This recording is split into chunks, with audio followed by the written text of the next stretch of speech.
What's up everyone, welcome back to the channel. Today I have a full beginner tutorial for you on exactly how to use Unreal Engine. This is all focused on Unreal Engine 5.7 and I will be teaching you everything you need to know. I'll give you a strong basis and foundation in Unreal Engine, and then from there I'll be jumping into setting up your landscape, your camera, your static meshes, the foliage system. I do a small dive into materials, lighting, and then finally render. Everything in this tutorial is completely free, so you don't need to worry about that. However, this isn't easy, so if you want to support me, that would be huge. I have a Ko-fi page with some items that you can actually purchase. And then the only other thing to mention is everything that I create, including this project file, I sell. You will have access to everything in the project file. Even if I use any of my paid assets, you'll have access to them within this project file. So if you're curious and just want to kind of purchase that project file and work out of that project file, you can head to my Ko-fi page. It's linked below and you can get it there. Without further ado, let's get into it. Okay, so this is the Epic Games Launcher, and this is where you will open Unreal Engine. So when you first open the Epic Games Launcher, you'll have Store and Library, which is more dedicated towards their video game end from Epic Games. But if you could look to the bottom, you're going to see Unreal Engine and Fab, which is more connected to the Unreal Engine offering. For the Unreal Engine tab, you have News, which will just give you general news on everything that's going on. Always nice to kind of check out just to see what's relevant and happening. From there, you have Samples. Samples is, and I cannot say this enough, incredibly helpful. Everything in here will teach you a ton of different things. You can go into the Electric Dreams environment, which is actually something that we will be using later in this tutorial, and a bunch of other things that just teach you a lot about Unreal Engine as a whole. So I definitely suggest checking this out and checking out the actual samples in this section. Next, you have Library. Library is really the central hub for Unreal Engine. You have the different versions that you can download right here by just clicking down and picking whatever you want. In my case, I have 5.7.3 and then 5.6.1. Below that, you have the projects that you've recently opened or are connected through kind of the Epic Games Launcher, which are all right here. And under that, you have the Fab Library, which is anything you've bought or own or grabbed in the past. You can usually find those here. After that, you have Twinmotion, which is another offering that I'm not going to dive too deep into, as well as Reality Scan. Again, another offering I'm not going to dive that too deep into. The next one is Fab. Now, Fab has gone through some recent changes. Last year and the year before it was under a different name. This is kind of a new offering that grabbed a bunch of different assets and put them in one gigantic library for you to use. This is incredibly helpful. Clarice, I'm recording. This is incredibly helpful because it allows for one unified place for you to get all of your assets. So definitely check this out. You will check this out in this tutorial. And one other thing that I do want to mention is they have ongoing sales that are super helpful. But the other one that's really cool is they actually have limited time free content. So if you actually scroll down here, you're going to see the limited time free content. In our case, it's a modular sci-fi treatment station. You have Mixed Magic. It's a VFX pack for Niagara Systems, and then stylized fantasy characters. Sometimes these assets are absolutely awesome. Sometimes they're okay, but either way, coming in here and being able to get brand new assets for free once a month is incredibly handy, and you will be surprised at how fast you kind of build up a library for free. So definitely check this out every single month. Once March 10th comes by, a brand new asset library will pop up for free that you can download and essentially buy. So definitely check this out and always grab these assets. All right, now heading back over to Unreal Engine. I'm going to be using Unreal Engine 5.7.3 today. It is, at the time of recording, the most recent Unreal Engine version out. So definitely suggest using that. And if you come across this tutorial when there's a more recent one out, I still suggest using 5.7.3 because Unreal Engine and Epic Games as a whole keeps coming out with new kind of tweaks and changes. So I can't guarantee that it will be kind of flawless and you'll know exactly what's going on if you're not using this version. But yeah, once that is downloaded, all you need to do is go here and click launch. Okay, now this is Unreal Engine. So to get us started, I'm going to first go over kind of how everything is laid out so you know where to look, and then I'll go over controls and we can jump in to start actually creating something. So first off, we have file, edit, window, tools, build, platforms, select, actor, and help all at the top. These will kind of work like any other software. Files usually where you're going to be able to save. Edit is where you can change preferences and project settings. Window is where you can actually open different windows if you ever close them or need them. Tools is a little more focused on general tools, but also a bit of coding. So like C++, stuff like that. Uh, Build generally is not something we're need to do in this tutorial, except when it comes to landscape. We will need to build landscape when it comes to nanite and displacement, but we will jump into that when we're there. And then you have platforms, select, actor. Looks like I'm lagging a little bit. Actor and help. Don't need to dive too much into those, but if you want, definitely check them out. From there, we have this kind of bar going across, which starts with saving, which is always good. And then this right here is our content browser. When you click that, you can have all the files come up. This is where all the files for your project are being held. And the easy way to access this are going to be control space. So just close because I've clicked control space. If I click control space again, it'll open up. I will be doing this nonstop throughout this tutorial, so it's good to know. And it's a very easy hotkey to remember. So control space to bring it back down. And the next thing you have modes. Now, if you ever used, I don't know, Blender or Maya, anything like that, there's usually different modes to work through. In this case, you have the selection mode, which is really where you're going to be moving and adjusting kind of static meshes throughout your scene. You have landscape, which is where you're going to adjust your general landscape, which is basically the floor of your level. Foliage, which is for foliage. Mesh paint, which is for actually painting meshes themselves, not just landscapes. You have the modeling tab for actually doing modeling. Unreal Engine, generally speaking, isn't the best modeler, but for basic modeling, it can handle a lot more than you would imagine. Fracturing is more connected to their chaos system when it comes to, say, breaking apart blocks or blowing things up. And then you have brush editing, which, to be honest, I've used Unreal Engine for a long time. I don't think I've ever used this. And then lastly, animation, which is self-explanatory, is for animation. From there, you kind of have like a quick select menu right here, which will bring you to like basics for actors, pawns, lights, shapes, cinematics, things like that. This is more for a blueprint and a quick access menu to create blueprints. I don't believe we're going over blueprints today, but we might. And if we do, we'll definitely be using that menu. And then the last one here is level sequencers or level sequences, which is really how you shoot your scene and create a cinematic. And then the last one here is to basically play your game or your level. In my case, if you click play, you will now be using your character, and you can use your character just like you would kind of any video game. If you hold the right click, you can look around, and then if you press WASD, you can move your character around. And if you are ever in this and you're like, I can't escape because trying to move my mouse won't let me kind of click the pause button, you can just click escape, and you are now back to just being normal in your game or in your Unreal Engine program. From there, you have a bunch of different kind of highlighted stuff. I'm not going to dive too deep into these, but I will jump into the ones that are very important, which starts with kind of like the selection area. So right here, you have select mode, translate, rotate, scale, and right here are the hotkeys for them. I'll go over them just after this. And then you have some other things like preserve non-uniform scale and a bunch of different things you can kind of check on and off throughout. The main one is going to be selection mode. So right here is you're in selection mode where you can select things. And you can also hit Q, W, E, and R once you select things to switch between the kind of move, scale, and rotate. So W will be to move something. So now I can move it left and right. And I'm just left clicking. And then E is to kind of rotate. And then R will be to kind of change the size. And the gizmo in the middle is by X, Y, and Z. And then if you played around like I just did and you want to go back to how it was before, it's just Control Z, like in most programs, to kind of undo.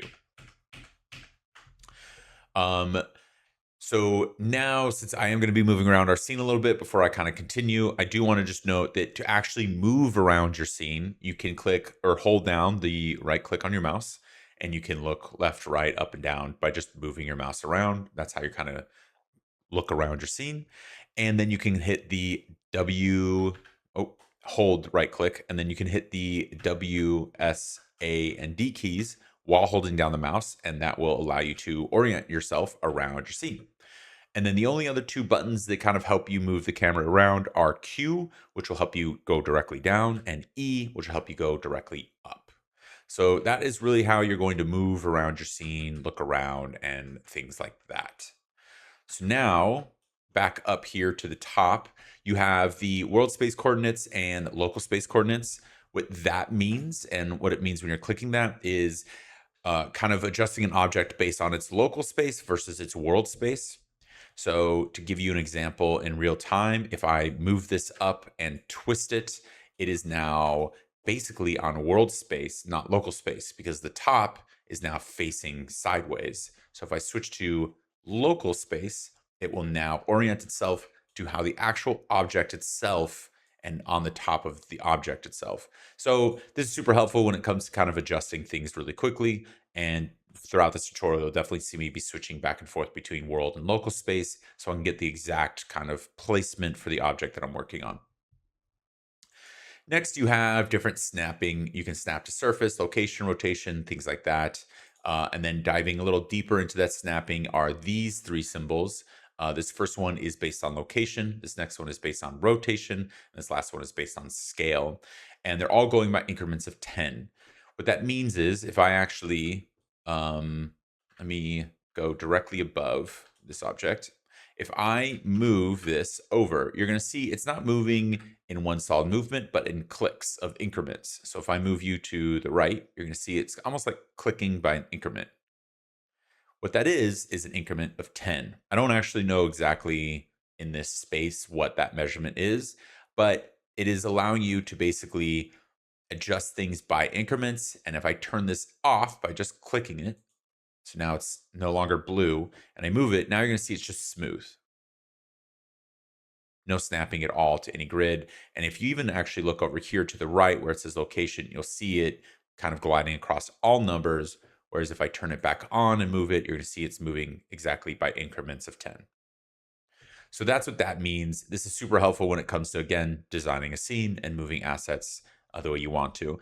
And that same idea is carried across rotation and scale. So again, if I rotate, I do know this is by degree, so it'll go up and down by 10 degrees as seen on the gizmo itself.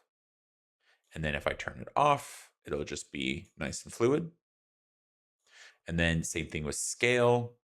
If I go to scale, you're going to see it's going by increments.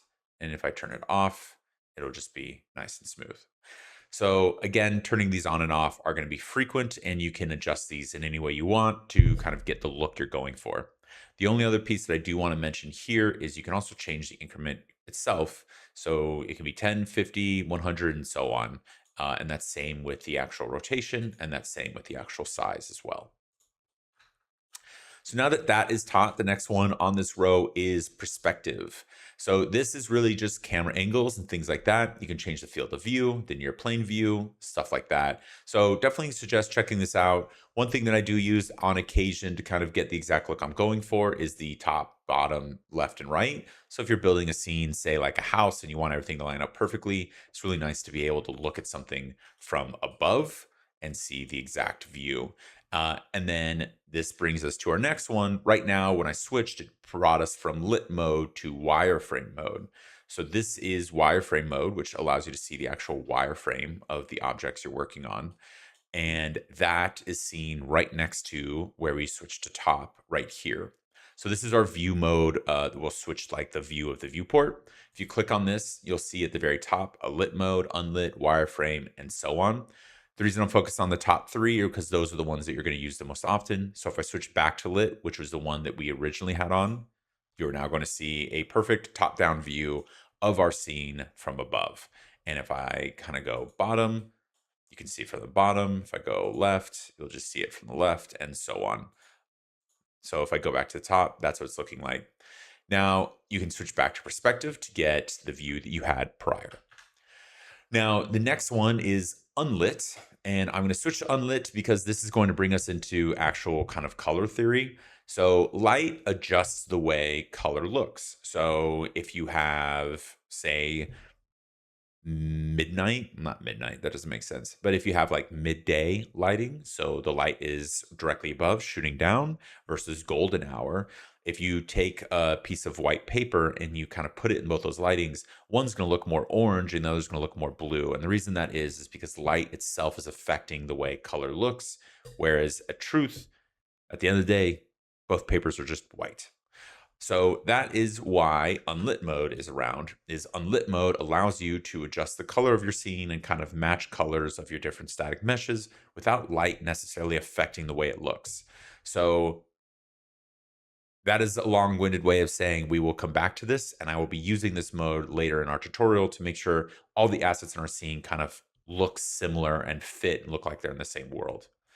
Switching back now over to lit mode. The next thing are just different flags that you can hold. I'm not going to be using this much, and honestly, I don't feel like you need to look at this much either. So we can skip by that one and head directly over to the performance. This is mainly to allow you, if you are kind of moving a little slow or Epic Games is a little bit bogged down, you can use the viewport scalability settings to kind of go to high, low, medium to adjust the way it looks. And at the end of the day, when you export, it's always going to export on cinematic. So you'll always get the highest view on the export. But if your actual scene is slowing down when you're working in it, you can adjust these settings right here. You can also adjust the material quality and the screen percentage, which is a long way of saying you can downgrade the resolution of your screen. From there, you have a small settings menu. You can adjust the mouse sensitivity, things like that if you want. And then this is your viewport layout. If you click on this, I can now have, I believe this is, top-down wireframe mode. And over here is front wireframe. And over here is right wireframe. This is just an easy way of kind of seeing a bunch of different views of your scene at once. I personally don't use this that often, but if you do like kind of seeing different things at once to see all the angles, can be very helpful. And if you don't like it, all you need to do is click right back and it'll bring you to the main. Now on the right here, this is two very important menus. The right here is showing you pretty much everything that is in your scene. So this is called the outliner. And if I close it down, you have lighting and playground and the player start, which is kind of I believe a actor. But the playground is basically showing you all of these objects that are in your scene. And if I click, if you see, it's taking me to a bunch of different objects in here. And if I can click same here, same thing, it'll show all the objects. So the outliner is showing you everything that is currently in your scene that you are using. And then you can also have your lighting, which has directional lighting, things like that, post-process volume, which we'll dive into later, and things like that. So the outliner is really just showing you everything that you have active in your scene and is being used in your scene. And then below that, you have the details panel. Now the details panel will change depending on what you're clicking on in your outliner, but the details panel is allowing you to switch and adjust different settings for the object you're selecting. So for example, if I click on this cube, it is now going to show me that the static mesh, the cube that is there, it's showing me the material that is on that cube. It's showing me a physics menu if in case I want to adjust physics or collision of this object, the lighting of the object, and the mesh painting of the object, and so on. So if I go up here and click on the directional light, which in Unreal Engine is essentially the sun, it will do the exact same thing. But again, the menu changes to being more appropriate to what the sun is. So in this case, you have the intensity, the light color, the source angle, and so on. So the details panel is incredibly helpful. And again, it is something we're going to be using a lot throughout this tutorial. Now, two things I do want to note. If you ever start off and you accidentally close these out and you're like, oh shit, I don't know how to get back in, do not worry. I feel like this is something that a lot of people who are beginners end up doing and freak out and don't know how to fix it. All you need to do is go over to Window, go down to Details, and you can click Details 1. That'll bring up your Details panel. And then do the exact same thing, but go down to Outliner and click Outliner 1, and it'll bring your outliner back. So if you ever do kind of get rid of those, that's how you bring them back up. So now that I've gone over the entire interface and we kind of have an idea of how everything is working, I can now go back to the content browser, which is Control Space, bring that up. I'm going to go and click on the content folder to actually bring up the main folder. I'm going to right click right here and I'm going to click level. And this is how we're going to create a brand new level. And this level is going to be called Ruin Canyon. And that's it. Once that's done, you can now double click that level, click save selected or don't save, really up to you. I think it doesn't like me not saving, so I'm just going to save. And then it will bring up the level. Now that our level has opened up, you're going to see it's just completely blank space. Now, I do want to mention that unfortunately, the first time I recorded this, it crashed a little and the edit needed to be redone. So when I hit Control Space, you're going to see a lot more folders in our scene than what you all are seeing just 5 seconds ago. Don't be alarmed. I'm just reshooting this one piece. In a few seconds, it will kind of revert back to how it was before, and everything will be linear from there and forward. But this is still the same thing. To set up your scene, the first thing you want to do is kind of bring in your environment. And to do that, you want to go over here to the top where it says Window. Click on this and then go down to where it says Environment Light Mixer. And then just click Create all the way across. So Skylight, Directional Light, Atmosphere, Volumetric Cloud, and Height Fog. Now, the next thing you're going to want to bring into your scene is the actual landscape. Now, to do that, you're going to go over here to Selection Mode, go down to Landscape, and then there are a bunch of different features you can kind of adjust here. You can change the location of your landscape, rotation, scale, so you can make it larger, smaller. And then you can also adjust the quads. Oh, I'm just unfortunately redid on the Environment Light Mixer. I'll bring that in a second. And you can adjust the quads, sections, and things like that. So once you're happy with it, in our case, we're not going to make any changes. Just click Create, and your landscape will be brought into your scene. Now, if you do anything silly like what I just did, where you kind of got rid of different pieces of your environment by clicking Undo, you can go over here to Window, Environment Light Mixer, and just add them back in. Anything that's not in your scene will always pop up here. So I got rid of my volumetric and the height fog. Clicking that will bring it right back in your scene. Now, before we jump into kind of adjusting our landscape and moving things around, the first thing we want to do is actually set up one, a frame of reference, and two, our camera. Now, the frame of reference is important because it's really good to know kind of what is human sized, which means our frame of reference, or the best frame of reference to bring in, is something that is human sized. So to do that, I'm going to hit Control Space, go over here to the search bar and type in MANN. Now, you're going to see a bunch of different options show up. Some of these are animation sequences, control rigs, things like that. The one you want to find and bring into your scene is going to be a skeletal mesh, which is this purple symbol right here. If you grab that, drag it into your scene, you now have your skeletal mesh in your scene. Now, the next thing I'm going to do is actually bring in a camera. So to do that, I'm going to go over here to the box with the plus sign, go down to Cinematic, and hit Cinecamera Actor. And the second that pops in, you're going to see this kind of symbol right here, or box, showing you exactly what the camera's seeing. Now, if you actually go over to the camera on the right-hand side, you can right-click it and hit Pilot. And now you're going to be viewing exactly what the camera's seeing. And if you move your scene around the same way you move your scene around when you're not piloting your camera, you can actually move your camera around and adjust it. So the first thing I'm going to want to do is kind of just scale a nice shot and key it in. Now, as I'm moving around, you can notice it might be hard to key it in because the camera is moving a little faster than you want it to. To adjust that, actually, you can go over here to the little camera symbol with the arrow, and you can either increase or decrease the speed.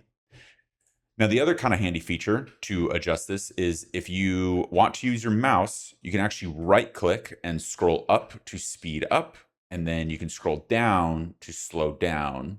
And you can see me slowly slowing down till now I'm pretty much not moving at all.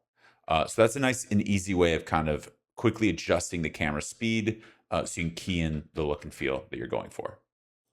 Now, the next thing I'm going to do is actually go over to Cinecamera Actor. And then I'm going to go down and change two things. First one is going to be the film back. The easiest way to explain this is if you've never used a camera in your life, is the film back is the sensor in the camera. They come in different shapes and sizes, and the one that you're probably most used to is going to be a 16:9 DSLR, which is a much wider, or in other words, full frame sensor.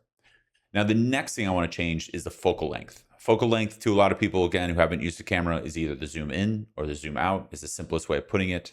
In our case, I would like to do a 28, which is a very natural kind of lens focal length to use. And then now that that is all done, I just want to key in our shot. So our camera, and I can see everything that's in frame. And then now I can go up here to the ejection button, click that. I will stop piloting my camera. Then I can actually click on my camera and pin this little image. So now when I move around, the view of the camera is always shown. And with that, we can jump back into our landscape and start designing our landscape. So I'm going to go over here to selection mode, click landscape, and we can jump into it. So our first one up is sculpt, which is going to allow us to bring our landscape up or down by just clicking on our landscape. And on the bottom left, you can also see, or below sculpt, you can also see tool strength, brush size, brush fall off, which are kind of self-explanatory, but the tool strength will kind of be how fast and how strong it is. So how quickly it'll affect your landscape or how aggressively it'll affect your landscape. Brush size is how much of the landscape it's going to touch. It really just changes the circle here that you see. So if I bring this down, the circle gets smaller, things like that. And then brush fall off is really just like, do I want it to kind of, actually this is a perfect example, brush fall off all the way up kind of creates more of a cone where this kind of adjusts the middle. And you'll even see if I zoom in, if I bring brush fall off down, you're going to see this circle grow in the middle, which is kind of showing you the fall off point. So between the two circles is where it's kind of falling off. So if you increase that, the circle in the middle goes smaller. So now that we have that, the other thing you can do is actually shift click to basically do the opposite of what you are doing. So this brought it up. If I shift click, I can now bring it down. And that is a very quick and easy way of affecting your scene. Now I'm going to kind of just do Control Z to go backwards. The next one is the erase, which pretty simple. It's going to erase whatever you did. And after that is the smooth. So again, if I kind of create this little mound, I can go to smooth and I can smooth the mound out. And then you can also flatten. Now flatten's pretty interesting because what it does is it'll flatten to exactly where you first click. So if I flatten to the ground right here, so if I click here, you're not going to see anything happening because that ground is flat to its level anyways. But the second I move it over, say this little small mound, you're going to see it flattens that mound out. Now, in contrary to that, if I click on the top of this mound, it will flatten that mound to the exact level in which it was clicked. And now if I move my mouse, it's going to flatten everything to that exact same level. So that's how the flatten one works. Ramp is pretty interesting. If you click ramp, you can click location 1 and location 2, and you can literally now adjust this box that you see here. So I can change the ramp width. Then I can even go over to either side, but I'll hit this right side, bring it up. And if you guessed it right, if you click add ramp, there will now be a giant ramp that leads up to the other point. So that's how ramp works. And then erosion is kind of more of a natural way of smoothing. It emulates more natural kind of movement. So this is erosion. It'll be kind of more harder edged and kind of get more of that mountainy edge feeling than smooth, which is just a simple smoothing of the ground. Hydro does a very similar thing, but is more focused on a different way of simulating how water would affect the kind of edges. So you'll see it's kind of minor, but it is adjusting and kind of smoothing. So those are different kind of ways of smoothing out rock or your landscape in general. So now that we've gone over all those, I'm going to hit Control Z until everything is gone. I'm going to go over to the sculpt and I'm just going to kind of create my canyon. Interestingly enough, I think the camera might have backed up the camera a little too much. And now I can start finishing this. I'm going to just do kind of this, just bringing it up. I really just need like mountains on both sides and we can affect them later. So let me see. Yeah, I think that works. And then now we can do flatten. And I'm just going to kind of flatten the landscape so we can build a canyon around our scene. And then this doesn't matter too much, but let me just kind of build out this side. So if I need to put trees or anything up here, there's like an area to actually do that. And then same thing over here. Kind of just building out a canyon and adding some further walls to it.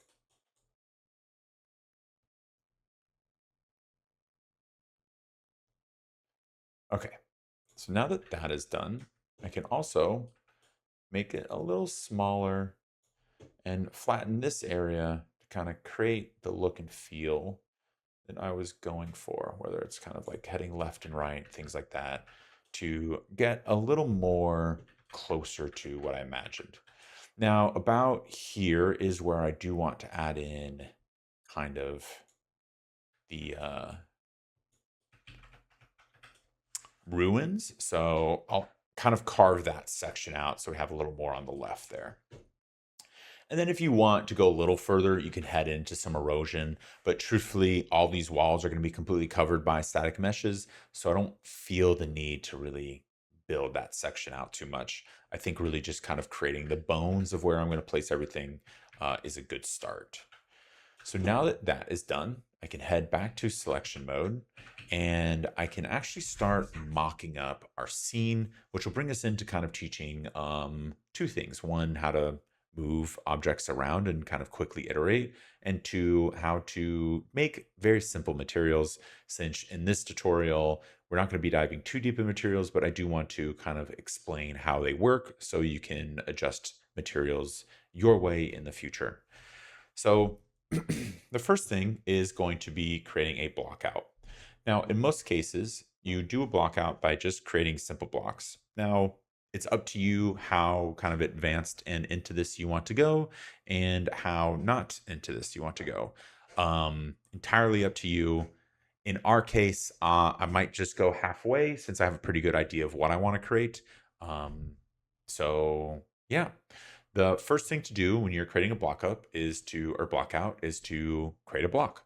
So I'm going to go over here to the box with the plus, and you have these shapes right here. I'm going to click cube. And here is our cube. Now I'm going to hit R to kind of lengthen one end, make it a little thicker, and make it taller. I'm going to go back to, I think that's what, W? Yeah, W to bring it up. And now I'm just going to use this to layer against our wall.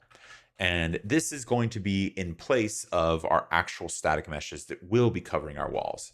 So the idea here is to just get an idea of like how I want to design this wall so it feels kind of natural to the landscape.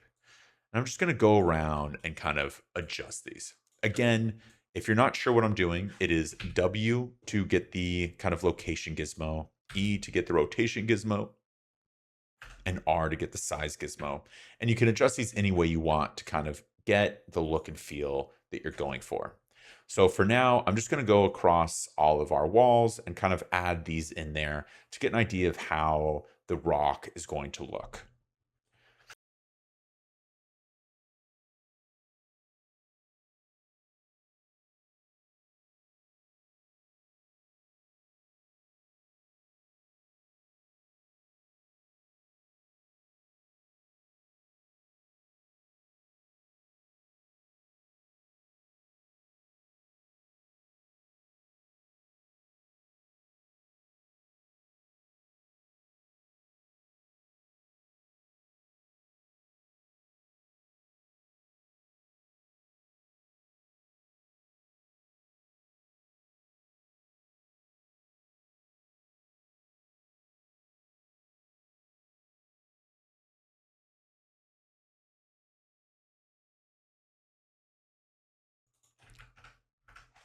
Okay.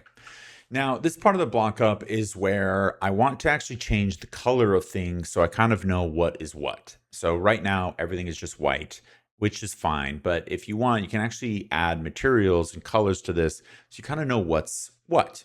So currently, everything that's white in my mind is going to be what is going to be walls or kind of natural rock material. But I want to differentiate two things. One is going to be the actual kind of stream or water that is going to be heading through our level, which I would like to make blue. And the other one is going to be the actual castle ruins, which I want to make red. So to do that, I can actually do Control Space to bring up the content browser. If you were still on your filters or anything like that, make sure to exit out of your search bar and unclick the filter. From there, you can create a new folder. I'm just going to name this blockout matte. And then you can open up that folder and right click and create a material. And for this material, I'm just going to call it BO for blockout, I guess, or M for material, BO underscore, actually, I'll just do blockout. Okay, and then you can open it up. Once you open it up, this is going to be your base material. Now, these can get incredibly complicated, and I mean incredibly complicated. There are thousands of different variations in which you can build materials to kind of get the look and feel you're going for. But in our case, we just want to create a very basic material, which is just a color. Now, this is going to be very node-based. So from left to right, things will kind of filter in and then enter into our final kind of material right here. And then on the left, you have the details panel, which will go over a bunch of different kind of details to your material, whether it has a surface or opaque or default lit and so on. In our case, to bring in a new node, you need to do right click, and now you get this entire list of options to bring in and a search bar at top. You can do add to get kind of like an add. You can do material layer blends. There's a bunch of things you can do. But the easiest one, and one that is used often, which is hotkeyed, is you can actually hold V and left click, and you will now get a vector node. So let me just delete all this, and I'll just name this color. And a vector node is pretty much what will provide color for your scene. So if you actually double click right here onto that black box, you now have access to a bunch of different colors. And you can add and remove these colors however you see fit. So in our case, I just want to use red, which is going to signify the ruins, and I'll click OK. So now we have red added in here, and I can take this RGB and bring that into base color. And now to our left, you can see that our kind of preview to our color is now red. All I need to do, I can now click apply, save, close, and now I can do Control Space to bring up the content browser again. And all I need to do is drag and drop. And now our box is red. And now I can adjust our box and how it looks to be and remain red. So I can get an idea of how I want to block out the ruins of our scene. Now, the next one that I want to do is actually bring in water. And I want to do this because I want to adjust the landscape and kind of envision how water is going to look in our scene. So for that, I can actually go over to the box with the plus, hit shapes, go down to plane. I can now make this plane gigantic. So I'm going to back all the way up and kind of just scroll and make it quite large. Make it the length and then keep making it larger, so it spans the entire canyon. And from there, I can now drag it below our scene.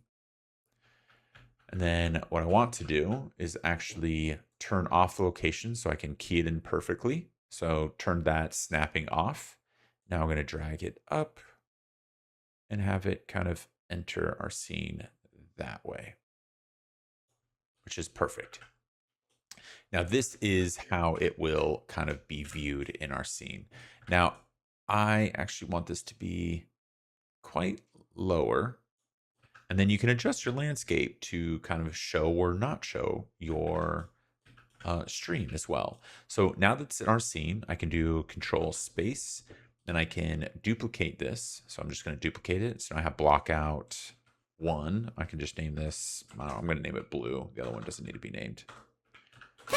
And then I can double click on the new material, double click on the color, change it to blue, OK, save, close.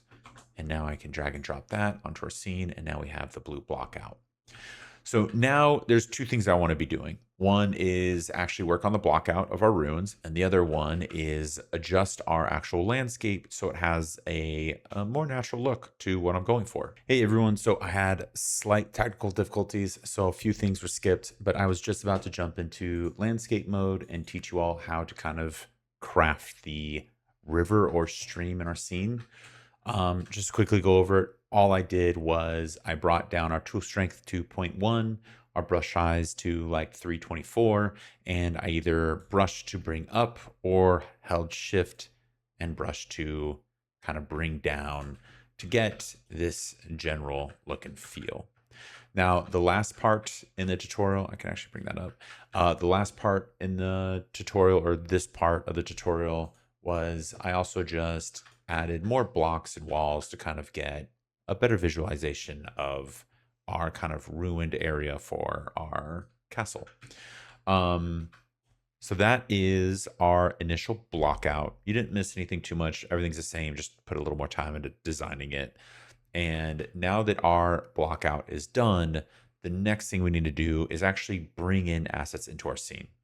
Now, everything in this tutorial is going to be completely free. So to do that, what we're using are free packs. So to enter that, or to get to them, we can go over to Window and click Fab.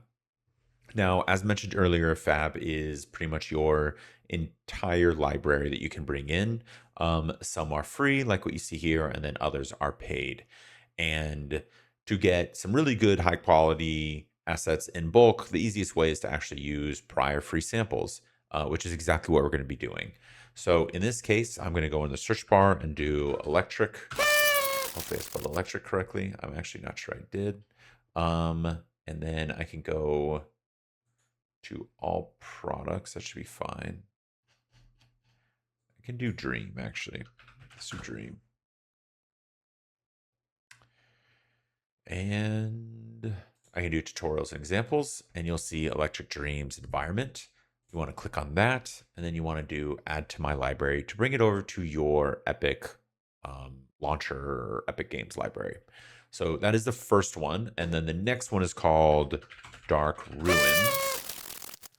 And you'll see this right here, Dark Ruins Megascan sample. Again, add that to, or click add to my library.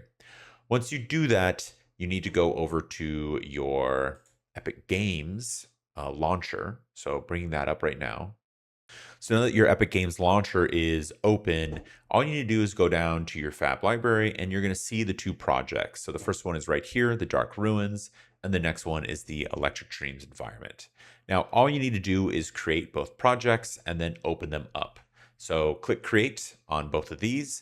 And if it clicks create, it's going to bring you over here. If it mentions anything about the version, just click the most recent version. So if you can't open in 5.7, click 5.4. Once you open it up, it will actually update to the kind of version that you have.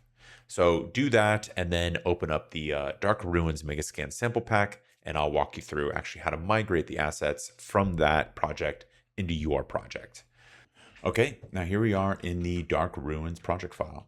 Now, Unreal Engine, or rather Epic Games and Quixel drop a bunch of these projects and they are hugely helpful. So I definitely suggest you check them out because they really are just a large wealth of knowledge for you to have.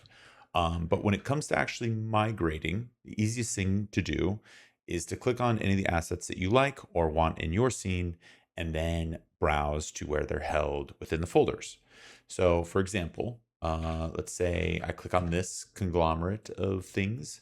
If I look over here on the right, I can see BPP, which means blueprint, shelf assembly, and I can actually right click on it and go to browse asset. And now it'll bring up the content browser and show me exactly where it's held, which is in the folder PLBS. So I know I want these because there's a bunch of different items here. And then if I kind of go out of here, I can click on any of these rocks that I also want. And I can go over here to the right, browse to asset, and I'll see that these are in smart. And then if I close it and kind of go up, They are in MS. If I close that, I can see it has decals and surfaces as well. All things I'm going to want. So we have MS and PLBS as well. Since I'm going to be building a broken down castle, this is the perfect assets to kind of use. So I can get close to this as well. Right click, browse to asset. And that is also in the MS folder, which is kind of giving you a clear vision of how this is going to go. Now I can head actually outside again. And there is one thing, which is the water. I really like the way the water looks. It's nice and smooth. And if I go over here, you can go ocean plane, but what we're really looking for here is the actual material, which is down here. There's this little folder with the magnifying glass. You can click on that. That will take you over directly to the materials tab, where there's blend, custom, fissure, fog, and fog cards, all things that I think I can take advantage of. So we're looking at materials, MS, and PLBs. Now, just keep going through, checking out different things that you want. But once you kind of have all those decided upon, you can do control space to bring up the content browser. And then I'm going to control click on the PLBS, control click on materials, and control click on MS. Now what you want to do is right click, go over to migrate, and then you want to save whatever pops up. It's just saving the project folder. It is now gathering anything that is needed for these assets to run appropriately. So if anything's kind of held in any other folders, it'll grab that. Click OK. And now the idea here is to find the content folder of your project. So for that, I'm just going to click on projects, go to Canyon Ruin, go to the content folder. Now the content folder is opened up. I'm going to click select folder. The assets already exist. I tried this already and it kind of failed on me. So you're not going to see this. Don't worry about it. But you can click apply all. If you do and it fails, click yes. And it is now migrating everything from this project to your project. Alrighty, everyone, we are back. It is open. All right, so this is the Electric Dreams project. And this is also a great place to grab a bunch of free foliage since they offer this project for free. So what you can do is you can click on anything exactly like the Dark Ruins one. It'll run a little slow. A lot of this is PCG. In fact, I believe it's just past here, that tree. And then now everything over here should be non-PCG. A lot of this stuff is going to be, though, because it's all like attached to like larger groupings. So a lot of it is either procedurally generated or it is blueprints, which is okay. You can find that. The other way to kind of find stuff is you can also do control space, go over to meshes, and just go through the meshes. So this is hero kite, not what we want. Generated, also not what we want. Mega scans is for sure what we want. And we have the 3D assets, a bunch of different assets here. We have the plants, we have the decals, and we have the surfaces. And then the only other one that I do know is in this project is they have, I know some of these are decals, but I think they have a good water material. I think that's it right there. Puddle, mud puddle. Where is this one? Mud puddle is in custom materials. So we have the ivy, lighting, off-road signs. So I'm going to take the materials from custom, and then I'm going to control click onto the make scans. And now I'm going to right click on the make scans, go over to migrate, just like we did before. Game, so custom materials, we have everything in here. Master material, we have all the different waters, so I can close that. And we have all the different mega scans. Perfect. Click OK, and then go find your project. So go over to projects, go over in here, content, select folder, and now it will all save and migrate over to that folder. And then with that, you should have all the assets you need to kind of get going. Alrighty, so here we are back in our project. Now, again, if I do control space, you will see that I have brought in all the assets that we need for our scene. There might be a few other ones that I kind of add in here and there, but for the most part, we have everything we need.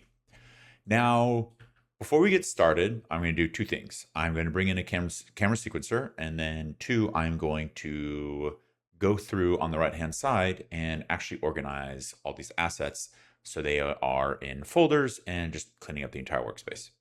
So to create a new folder, you would go up here to this little folder, the plus, click on that. And the first thing I'm going to write in is cinematic. And all you need to do right there is just drop in your camera actor.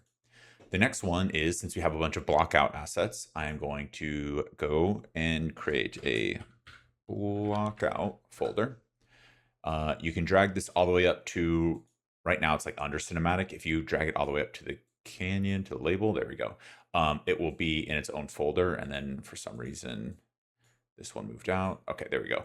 Now I'm going to click on cube, go all the way down, shift click. That's all of our cubes. And I'm going to drag that into blockout and then close that. Now the next one, I'm going to right click, create a folder, and I'm going to call this environment, which is usually what I like to do for kind of the sky, the sun, fog, things like that. So I'll take the volumetric cloud, skylight, I'm control clicking by the way, sky atmosphere, and then height, fog, and directional light, and drag those into environment, close those. Landscape can go into landscape. I didn't know we had two landscapes. Did I make a second one? Can I delete this one? Yeah, we had two landscapes by accident. I didn't realize I made those. I will go, where's the plane? And then the plane is also part of blockout. So bring that in, close. We have landscape, and then we have our person. Our person I'm actually going to bring also into cinematic just because he's part of the scene, helping with that. So I'm going to close that. And then landscape, I'm just going to keep as is. It doesn't need to be in a folder. Now, to create an actual camera sequencer, or to even explain what a camera sequencer is you have a camera. Your camera sequencer is basically the timeline that you want to export that your camera is viewing, is maybe the best way of putting it. So I can show you. If you go up here to the clapperboard, click on that and go add level sequence. Level sequence will be added in. I'm going to name this LS for level sequence underscore main, and then click enter. And then now you're going to have a level sequence pop into your right-hand menu. Now, right away, I'm just going to drag this up to cinematic. And then over here on the bottom end, you'll have the entire sequencer tab, which is right here. If you close it and you want to reopen it, just double click, click on it, go down to open level sequence, and then it'll open up. So to do this, you can go over to the add button, and I'm going to add in the actual camera itself. So to do that, you can just go into add camera track, cinema camera actor, and now your cinema camera actor is on. So right now we have this timeline. If I just click play, it's going to play for however long, and it's the green is where it starts on 000, and then it ends at 0150. If you're not sure what that means, that's the amount of frames it is going to kind of kick out. Now, if I kind of go through the export process, it is going to kick out 150 frames of this right here. No changes. Now, to actually animate this, you can move your camera and you can place keyframes to move it around. So at the start, I'm going to right click and just bring down the camera movement so I can kind of fine tune it so it's not moving so fast. And I'm going to start back here. Maybe I kind of like this angle, a little high up, perfect. Yeah, let's do that. Okay, and I'm going to go right here. And then on the transform, if you're not sure what transform is or have never used a kind of editing software in your life, transform is usually the word used in a lot of different softwares for the location, rotation, and scale of whatever you're working with. In this particular case, the camera, you don't really need to change the scale, but it is nice to adjust the rotation and location. And an easy way of just kind of wholesale doing this is you can click on the keyframe by transform, and then I can go down here, zoom in. I'm going to go up a little, and then I want to go down. It's slightly at an angle, so the camera's kind of moving up like this. I don't want it to do that. I want it to stay kind of steady, but still kind of looking up. And then I can click again, right on transform, and it will now export this, which is the movement of my camera. Now I'm going to make plenty of changes to this later, but I did just want the camera in here to kind of get started.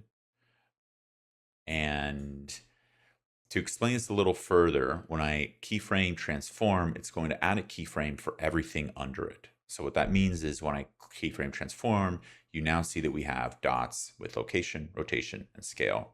And if I actually open up location, rotation, and scale, you're going to see that there's dots for each individual piece within those categories as well. So we have X, Y, Z, which is basically the 3D space. We have roll, pitch, and yaw, which is the 3 ways in which you can rotate an object. And then scale has X, Y, Z, again, 3D space, but more for the scale of the object, not the position in which it is. Now, all of these have their own little keyframes. You can adjust these if you want, but again, it's much easier just kind of doing the wholesale approach by clicking on transform when you're keyframing. So now that we have just a nice simple base setup and our camera is locked into position, I can close the sequencer and we can now get started on actually adding the assets we brought into our project into our scene. Now, for the most part, I'm going to keep this on fast forward so you don't have to kind of laboriously sit here and watch me create everything, but I will get started on just one little corner, which will be this right-hand side. Let me get out of my camera, which will be this right-hand side. I just shot forward for no reason. So you can kind of get an idea of how to place and adjust objects. And then from there, I'll speed it through and you can kind of just follow me along. So the first thing I'm gonna do is do control space, and I'm going to go to my filters. Now you probably won't have filters open because this would be your first time kind of entering Unreal Engine. If you want to open a filter, you click right here and you can see all the different filters right here. The number one that I'm going to be using right now is going to be static mesh. So when you click static mesh, you're going to see it pop up right here in this little menu, and then you can click static mesh and it will now filter for all static meshes that you brought into your area or into your project. Now, right now, I'm selected on content. What that means is it's going to show me everything in content. If I click on meshes, then it's going to show me only the things that are in that folder. So content is a very easy way of filtering out for every single static mesh that you brought into your project without having to laboriously, again, go through each different folder and find where it's held. So now that that is done, I'm going to bring in some objects and kind of play around with them to get an idea of what they are. Now, the other thing that you're going to notice is when you bring in an object, it takes a little bit for that object to actually appear. Now, oh, it is huge. It's good to know. Now, there are definitely ways of handling this. What I personally like to do, and I don't know if it's the smartest, but it is what I like to do, is I will actually just drag all the assets in my scene, get rid of them, and then once I'm playing around, they are all already loaded in. So I'm going to do control space, go all the way down to the very last asset. It's a lot. Again, if you don't have the strongest computer, I don't suggest doing this. Maybe pick all the assets that you want to use, drag them in so you're a little more specific. If you are going that approach, you can control click each different one and it'll kind of bring them all in. In my case, I know my computer can handle it, so I'm just going to click on the bottom one, go to the very top, shift click, and just drag into our scene. Now it's going to take a little bit to load, but once it all loads in, you're going to have about 100 different assets, kind of actually 698 assets populating your scene, and then you can immediately just undo to get rid of them all. But that way, it's an easy way of just preloading them all before you jump into working, because it gets a little slow after a while. Alrighty, and now this is what it's going to look like once everything populates in, which is just a bunch of insane amount of assets. I'm just going to do Control Z, and they all disappear. Alrighty, now I can go back in, and now when I try and grab anything and drag it into our scene, it should be, for the most part, pretty easy to handle. This thing is gigantic, so that's what's going on there, but it pops up immediately.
The only other piece I do want to mention is if you are watching this and you're like, oh, like these assets clearly don't all look alike, I wouldn't worry too much. The idea is towards the end of this tutorial, we will kind of mesh everything together and make it a little more seamless in how it's presented. But all right, so that is how I went through and kind of added in some assets. Now this is going to be all sped up, but I'm going to be going through and basically adding in everything all the way down to the end of our scene.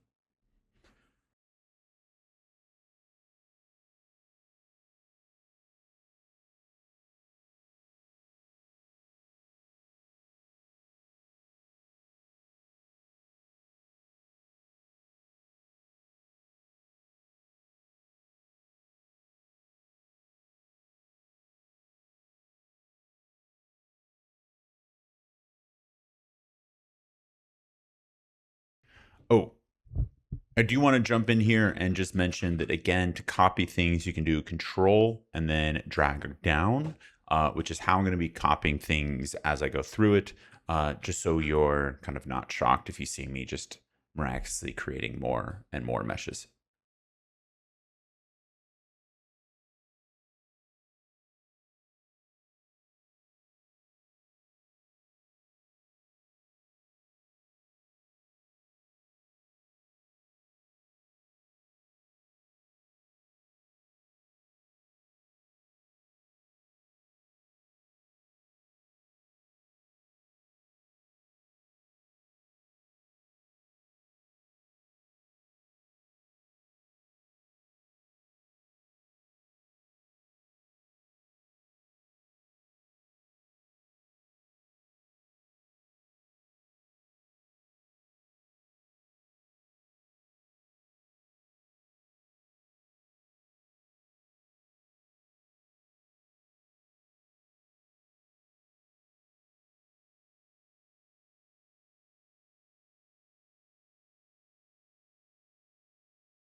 Okay, so now we have all our rock walls kind of in place and the structure of our scene is created. The next thing we can do is one, we can add in a material to the actual landscape and then clean the landscape up. So right now we have some static meshes and landscape kind of sticking out past the static mesh. So we can do that by just going over to landscape, holding shift in the sculpt and kind of just pushing everything back in.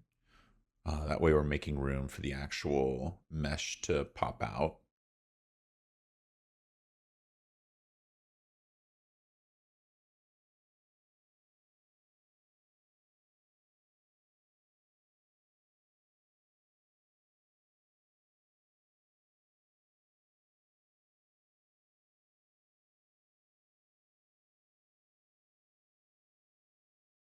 Okay, let's go over to window, go down to fab, and then within fab, we're going to type in, uh,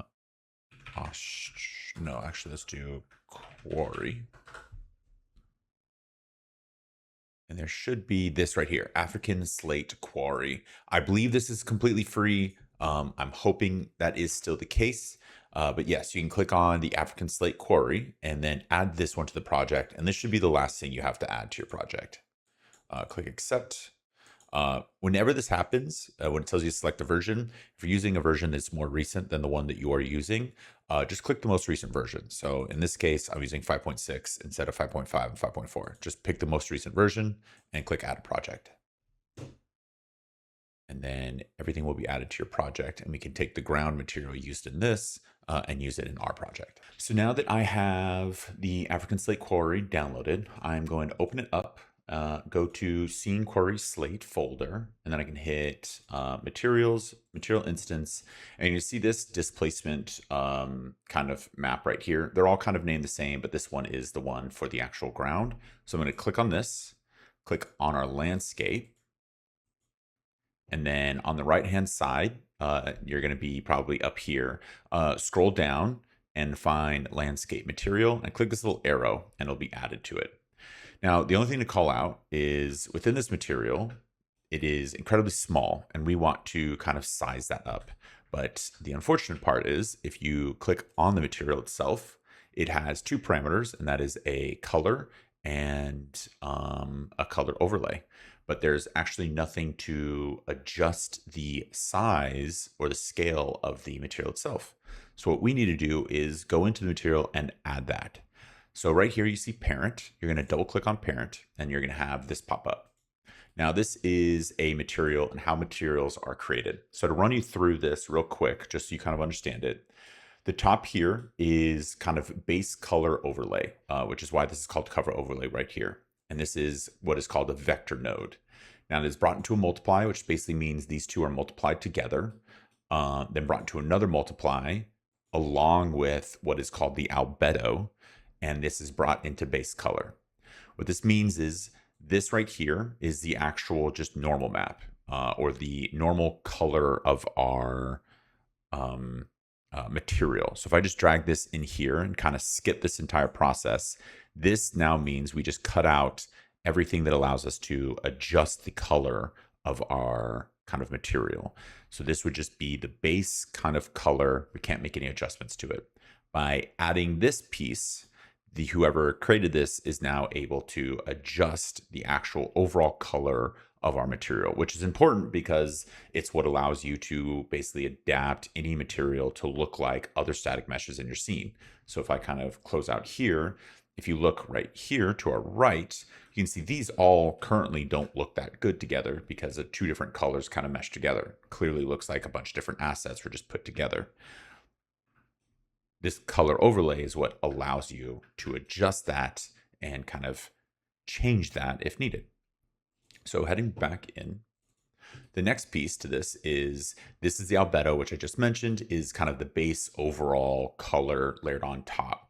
This is the normal map, which this right here is going to allow you to kind of see where shadows should lie. So if you're shining light, although it's going to be a flat surface, it will kind of allow some fake 2D to make it seem as though the flat surface has more rough texture than it actually does. And that's called the normal. And then the bottom one, this is called usually the ORM. This one right here is called the ORD. Now, they changed names, and they change names because they usually connect to different things. So the ORD is ambient occlusion, roughness, and displacement. This is what you call a texture pack, which means there's 3 different textures layered into one based off the R, G, and B values being red, green, and blue values. Why I thought it was an ORM is because Quixel recently moved over to ORMs, and ORM stands for ambient occlusion, roughness, and metallic. There's no real rhyme or reason. Usually they do ORMs and give you a displacement on the side. In this case, the ORD is kind of the more preferred, also more historical, not historical, but what Quixel's used in the past, which is ambient occlusion, roughness, and displacement. And then you know which channel is which based on the order in which they kind of give you the acronym. So RGB connects to ORD, which means R is ambient occlusion, G is roughness, and B is displacement. And if I actually click on this and then open it up, you can see that if I close out the R channels, we see this, which is the ambient occlusion. If I close out the red and open the green, this is our roughness. And then if I close this out and open the blue, this is our actual displacement. Okay, so that is how our material is set up. Now, to add in tiling, we need to put something on this end that connects to all of these textures, so it affects those textures evenly, and we can use this to adjust our tiles. So for this, I'm going to actually type right click and then type in landscape. And we're going to do a landscape layer coordinate. And then we are going to do, honestly, the exact same thing that you see here. Vector node into multiply, color overlay in here. So this color overlay is actually what is called a parameter. So if you just hold S and click, you will get a parameter node. And you can name this whatever you want. Up here on the top right, you see it's named a color overlay. This parameter I'm going to name tile size. And then I'm going to bring this over here and type in multiply. And then in here, and here. And then we can make this 1, so it has an initial value. And then all we need to do now is just add this into each of the UV kind of textures right there. And now we have a way to manipulate the tiling. So with that done, I'm going to click apply, save, close it, open it back. Nope, not open it back up, but click right here, open this, I can close it, click on tile size, and then now can make this 0.2, and you see the tile size just got much larger. And that is how you kind of add tiling to your materials to adjust them. I'm going to close that. Now, the next thing we can do to kind of bring this quickly to life is we currently just have a base plane to be our water, and we can adjust that to actually get real looking water. And to do that, I'm going to now do control space again.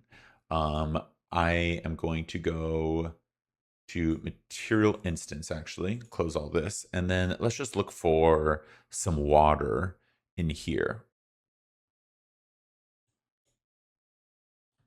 There we go. I think that is going to work much better. So that one that I just used is the Quarry Slate Water, which is a really good water texture. And then if you want, you can always just play around trying out different waters. But I think this one's good. And then if anything, I can actually click on it, open it up again, just like we did before, and kind of get an idea of how it looks. So whenever you see something like this basically means they brought everything down to a single pin. It's not a big deal. It just means when you click on something like this, MF Water Attribute, you can always double click on this to bring up the entire list of how this water has been adjusted. And you can adjust it really any way you want. It looks like watercolor, as you see right here, is something that's already part of our material, which means I might have jumped the gun a bit. And if I go back to our original right here, I can bring this down, and I'm going to assume that watercolor is included, and I can open this. And now I can adjust the water in real time to kind of get more of a water look that fits our scene. Perfect. Close it. And now we have some pretty good looking water in our scene. So the next thing I want to do is actually go over here and start adding in our actual castle assets. So it makes sense to have some ruins here. So to do that, I'm actually going to go back into our content browser, and then I'm now going to look for, we have custom assets, mud puddle. These are all fine. I think it was an MS or PLBs. I need to take off our filters. Yes, PLBs. And I can now grab some of these items and add them into our scene, such as the tower. Can add you, kind of tilt you a little bit.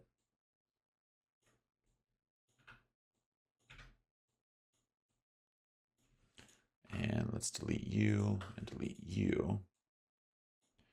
Then I can also delete these background ones so we can get a better, clearer look.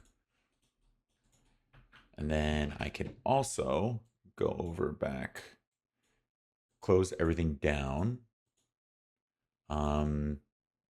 This is all fine. I am going to just click on our landscape, open that up so we can still see what's going on. And then with everything we just added in, just to keep things kind of clear, I'm going to make one more folder, and I'm going to call this objects. And then I'm going to drag them into our scene. Now you can tier this however you want. I usually just put everything in one area. It makes life a little easier for me, but if you're going for kind of a more professional and organized approach, it's probably best to kind of tier these, like ruins are all in a ruins folder, walls are on a walls folder, things like that. But it's really up to you how much and how you want to organize. I'm going to tilt this a little bit so it just feels more off kilter.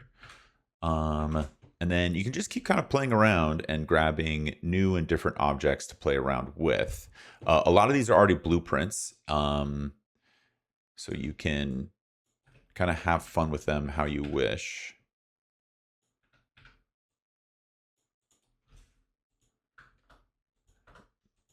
And then you can also, if you don't want to be using these exactly, these are kind of already created dungeon modules. We don't need those, but we can go for static meshes again, go for a blockout, and you'll see that a lot of the static meshes that these blueprints are created from are already in here, and you can use them as well. So if I just keep scrolling down, you'll see we have hallways kind of already created. We have stairs here, floors, medieval church ruin external. I'm curious what that looks like. And there you go. If you want some nicer walls, I'm gonna grab you as well. Actually, no, I don't want two. I'm gonna grab, yeah, something like you.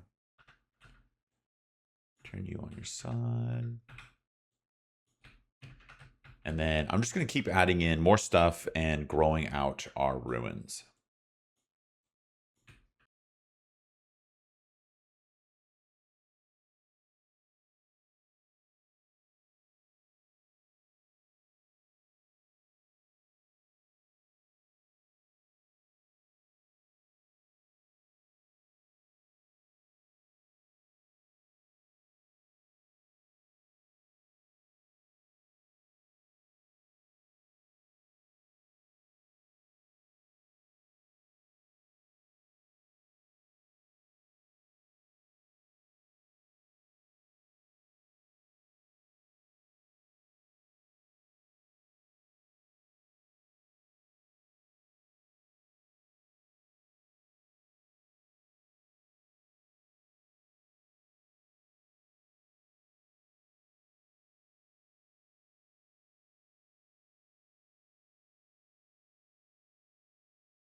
All right, we currently just have a very stark difference between our landscape and the meshes we brought in. So what I mean by that is right now we have just kind of rock and then ground, and we want to adjust that.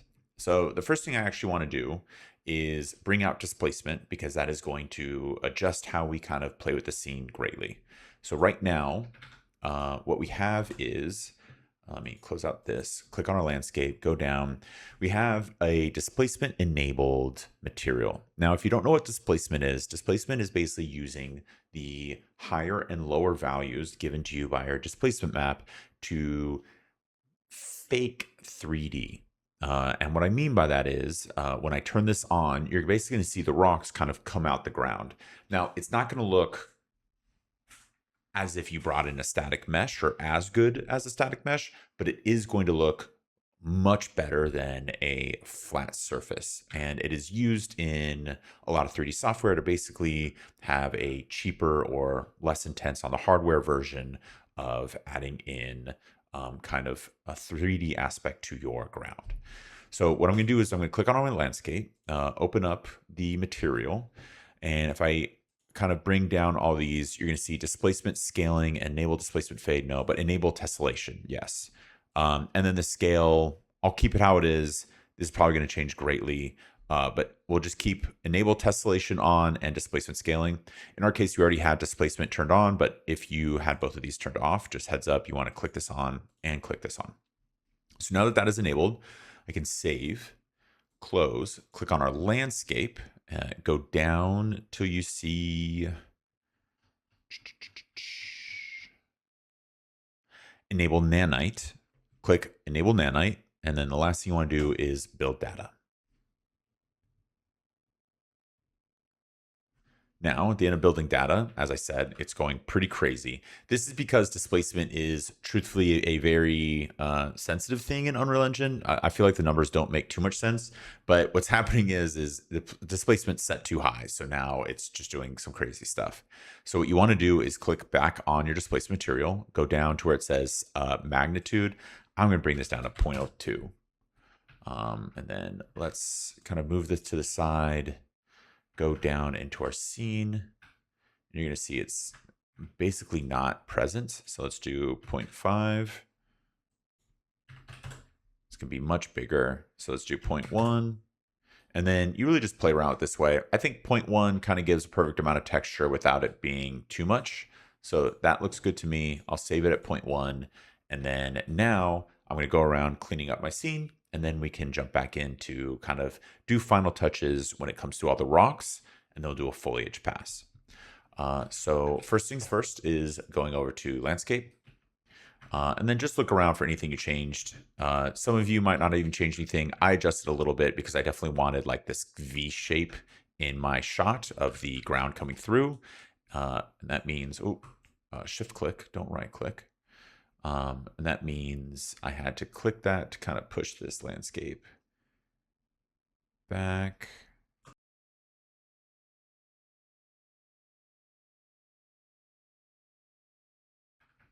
So now that that has all been adjusted, I can go back over here. And then now what we want to focus on is kind of playing around with the rock ground. So the first thing I notice is, especially right here on the sides, this is close to the camera. You want it to look as good as possible, which means I'm going to put a little more time onto what is close to the camera. So probably starting like here up until maybe here is going to get a lot of attention. And then the further back, we don't need to care as much because it's going to be harder to realize.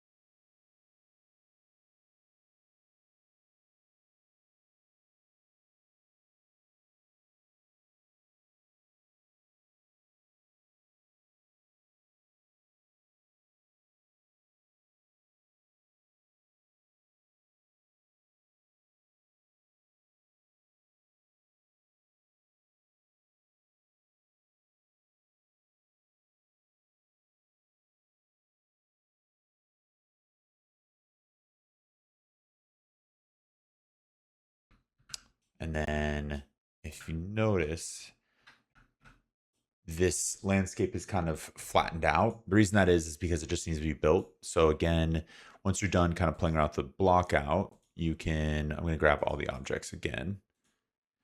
So let's go all the way down, grab all our objects. drag them into the objects folder, close it. And then landscape, we can rebuild the landscape. And there you go. That is a more accurate representation of how our landscape is going to look. So if I go back over here, I can click on you, pilot, and now you're getting a much better view and a little more realistic ground kind of coverage from the last time. Now, the next thing we can do before I kind of finish up adding in all the different bits and pieces of the ground in our scene is actually making sure that all of our materials fit and are of the same color scale. All right, so to do that, the first thing we want to do is go up here to the top right and change it from lit to unlit. Now, there are a few black objects, which is slightly alarming. I'm not sure why that's happening. I have a feeling it has something to do with the fact that, what is it called? These have something enabled on them. Because I know from the project that they're taken from that there's something enabled. I forgot the exact name of it though, but it's a material output that makes it like so. But I think we can focus on kind of this piece and the pieces that are showing, and we can adjust the overall color so they match, and then from there we can make specific, I guess, unlit changes to these to make sure that they show up. So the first one is, I think let's change these blocks so they match the overall kind of blueprint castle. So what I'm going to do is I'll click on this one, go over to the material on the right, double click that. And then this is going to pop up. This is, again, all of our material instance controls. And then I'm going to look for kind of base adjustments. So you have base, albedo, tint, and then I think that's all we really need. And now I can adjust this based on those changes. So as you start to learn a little more about color, you know that everything is in red, green, or blue, and you adjust those values to get the color you're looking for. I can already look at this and say that's probably a little more green and blue, and this is a little more red. So I'm going to reduce the red, increase the blue, increase the green. So I get a general close to tint, and then I think I can actually just adjust the brightness. Maybe red's just slightly more up. I think the green, slightly more blue. And then saturation level actually might be perfect. Let me just keep decreasing. That way it looks quite similar and doesn't look as different. Now you can spend as much time as you want to make sure it's keyed in perfectly. I'm going to say I think this is just slightly more red. So now I'm going to start just doing exact. So 0.84, 0.82, 0.83. I think that looks a much closer. Let me see this one. Let's do point. Oh wait, no points. Let's do 1.01. I think I can fine tune you a little bit more. And close, and then switch to lit. It should look like it's all one piece, and now it's not kind of standing out as much as, say, these bottom ones are compared to how this is set up here. So now with those changes, I'm just going to go through and do all that exact same change to all the other like pieces of our ruins.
Okay, so now that we have blended in the colors for our scene, the next thing we can do is jump into some foliage, add some foliage, and then we can do final touches from there and adjust our lighting. So what I'm going to do is I'm going to go over to selection, go into foliage mode, and this is foliage mode right here. You see a bunch of options up at the top. For the most part, paint is where we're going to be hanging out. And you can drop your foliage assets into this area right here to then paint onto your scene. So in my case, I'm going to do Control Space to bring up the content browser. I am going to filter for static meshes. And then you can use whatever you kind of want foliage-wise to layer into your scene. Now, I know I want some clovers. So I'm going to add in some clovers. I know I want, we can do 2 dead trees. I'm going to want some bushes. So we can do maybe 2 different types of elderberry. Let's do 3 different types of European hornbeam trees. Let's do, I don't think we need grass too much, but I think there's ferns in here somewhere. I want ferns.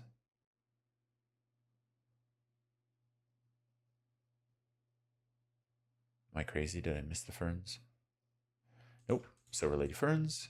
Add those in here. And I think this is a good start. You can just do 3 different kind of layers of bushes. Now, to kick things off, I think what I'm going to do is just focus on larger objects first, and then paint the smaller objects as it goes. So for this, I'm going to do 2 dead trees, and then 3 live trees. And I'm going to bring the brush size down to 50. So it's just a small little brush size.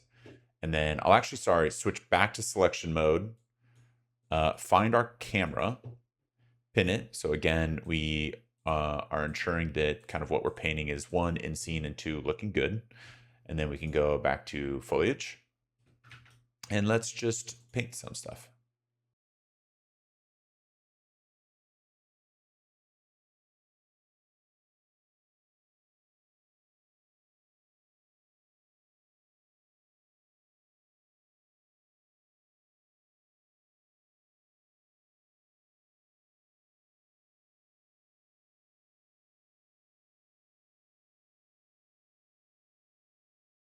And then now I can click on some of our kind of clovers. And I just want the clovers to kind of be scattered around in different areas. Make some sense for it. Be around the trees, add it onto some static meshes. Also, if you are currently painting clovers onto your static meshes and or rather you're trying to paint on your static meshes and they aren't, or you don't want to paint on your static meshes at all, there's actually filters right here. So right under paint, you have the brush size, paint density, and erase density. These are all different things. It works the same way as modeling. So if you shift click, you'll erase. So right now, if I shift click, I'll erase. If I click again, I'll paint on. So that's how you can adjust that way. Brush size just changes the overall brush size. So I'll bring this back down to 50. And then brush density is how much is being painted. Under that, you see filters, which is landscape, static meshes, BSP, which is blueprints, foliage, and translucent. For the most part, you don't need to worry about those. Translucent, if it's a translucent material, usually is not being painted on. But static mesh is clicked, which means you can paint on static mesh. If you unclick it, you won't paint on it. And same thing with landscape and BSPs. Now, the only other thing I do want to mention, if you want a little more tailored results to your foliage, you can actually go down here and there's a bunch of different options right here. The main ones that I use are density. So this is going to increase the overall density of that specific mesh. So that mesh will paint more often than any of the other meshes, even if you adjust like the paint density. You can change the scale of that mesh. So if you want that mesh to be painted larger than normally would or smaller. So if you want the trees large or small, you can adjust the size of the trees. And then you can also change the random yaw, things like that, to get the desired look you're going for. So again, definitely suggest you kind of spending some time on the left-hand side here to play around with these and adjust them as you want.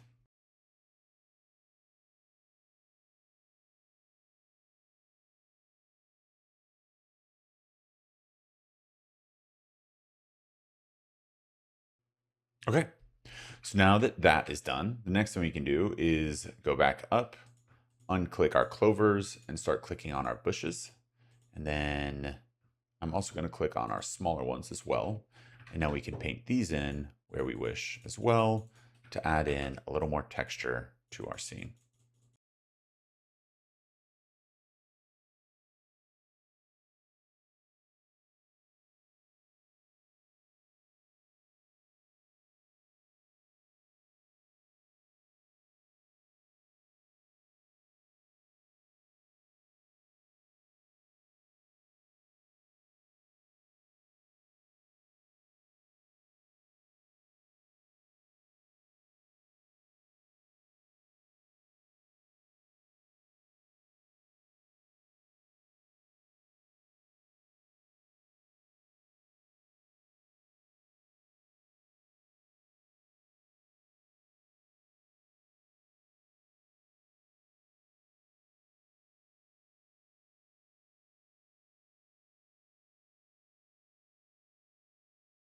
So now that that is done, I can now go back over to my camera and see what we've got so far. So this is our general scene. So first things first is I'm going to jump in and start teaching you all how to adjust the lighting to get your desired look. Now I'm going to close cinematic. I will drag this into objects, and then the instant foliage I will keep outside since I don't feel the need to kind of adjust that. And then we can open up environment. Now inside environment, we have a bunch of different things that allow us to adjust our environment. But the one main thing that is occurring that we want to fix right away is exposure.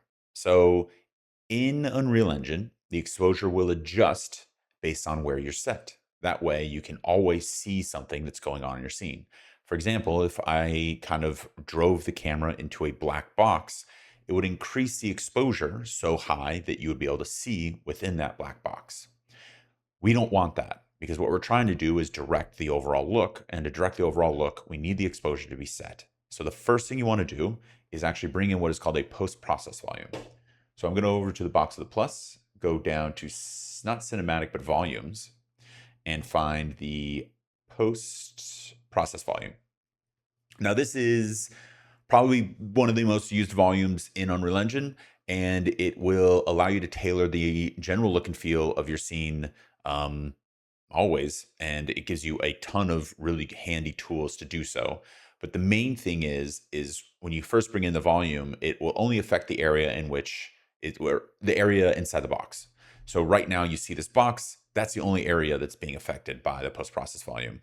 And this is useful because say you have kind of a scene where you're going from inside a cave to outside the cave, you don't necessarily want the same exposure especially if you want like a really cool kind of bright texture when you walk outside the cave. And you'd want two different volumes, one for the inside the cave and one for outside the cave. But in our case, doing a large landscape scene where we're not necessarily going to be going in and outside of different exposure ranges, we can set this to the entire scene. And to do that, all you have to do is go to the search bar once you've clicked on the post-process volume and type in bound. If you spell it correctly, it will pop up and you'll see infinite extent and then unbound. Click that, and our post-process volume is affecting our entire scene. Now, the next thing you want to do, since I mentioned exposure, is type in EXP to get exposure. And you see this min EV and max EV. You want that to be the same number. So for now, let's just set it to 0 and we can adjust from there. So now setting it to 0, you can see the exposure is already greatly adjusted. I want this to have a little more higher of exposure. So to do that, I'm actually going to do -1 and -1. And I think that is a good place to start for our scene. I need to stop moving our camera. Now, the next thing, I'm actually going to move it in front of the box. The next thing is we can shoot over to directional light. And now directional light will pop up right here. If you don't see it, just kind of adjust. But I'm going to change the rotation. Very weird that the rotation of our directional light doesn't want to change. Oh, there we go. I'm going to do world value. So it's being adjusted by the world plane. And then let me just play with the light and see kind of what shot we can get.